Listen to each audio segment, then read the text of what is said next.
प्रचलित पारंपरिक शेतीनुसार जे आपल्याकडं पीक घेतलं जाते सोयाबीनचं, त्या सोयाबीनच्या पिकांतर्गत आपण दरवर्षी सोयाबीन हे पीक घेत होतो.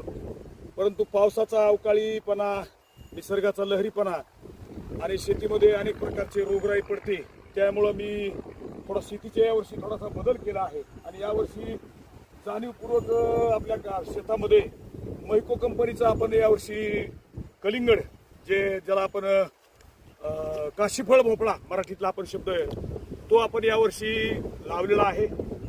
सरासरी आपण हेक्टरी एक 15 ते 20 या बॅग आपण लावलेल्या आहेत. अतिशय 2 फुटाच्या आसपास त्याचं अंतर आहे. आणि पेप्सी पाईप टाकून आपण त्याला ठिबकच्याद्वारे पाणी आणि 19 खत दिलेलं आहे. नंतरमध्ये युरिया दिलेला आहे. आता मला वाटतं मागच्या वर्षीचा जो रिझल्ट मी केला तो अतिशय चांगल्या पद्धतीचा असल्यामुळं थोडासा बदल यावर्षी मला करण्याचा माझा मानस आहे.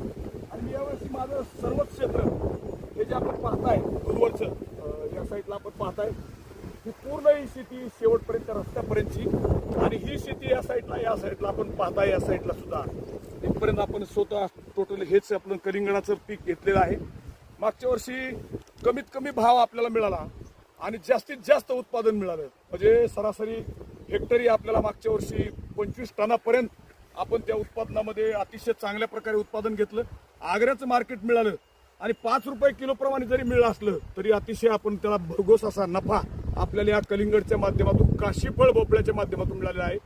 मी यावर्षी आपण पाहू इच्छिता की अतिशय सुरेख पद्धतीने या ठिकाणी आपण लावणी केलेली आहे. आज आघाडी सुटायला लागलेली, त्याला आघाडी म्हणतो मी मराठी भाषेमध्ये, आघाडी सुटायला लागलेली आहे. आणि अतिशय 80 दिवसामध्ये मोजक्या याला कसल्याही प्रकारची काही रोगराई नाही. दरवर्षी आपण त्याला लावतो. आणि आता पहिली फवारणी झालेली आहे, त्यामध्ये आपण त्याला मरकुरी आणि साफी, जे आपण बुरशीनाशक आहे आणि जे कीटकनाशक आहे, त्याची आपण पहिला डोस दिलेला आहे, फवारणी केलेली आहे. त्यानंतर अगदी 10 दिवसामध्ये त्याला 19 जे डोस आपण दिलेला आहे. आणि त्यानंतर 5 दिवसांनी आपण त्याला आता जवळजवळ हे 20 दिवसाचं झालेलं आहे. तर आता चांगल्यापैकी या ठिकाणी त्याला आघाडी सुटायला लागलेली आहे.